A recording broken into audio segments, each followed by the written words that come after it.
Wolf is now the newest member of the Onyx franchise. You know what time it is?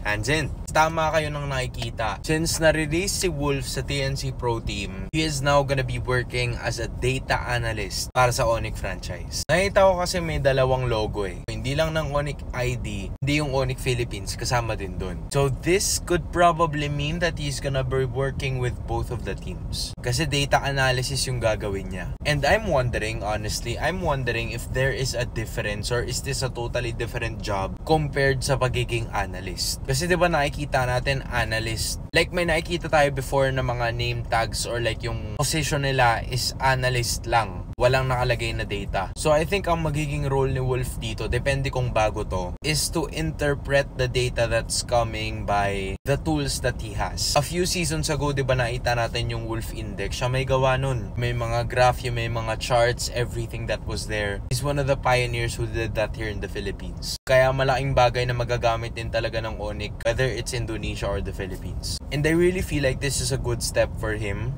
Kasi kung matatandaan nga natin, di ba, medyo hindi naging ganun kaganda yung run niya with TNC Pro Team. It felt like kung babalik siya ng casting, maraming mambabash sa kanya kesyo kaya bumalik ng casting yan kasi natalo. I love this hunger from him to prove himself even more. Tsaka nag-Onyx na rin siya dati, so he seems familiar. Now he's coming back.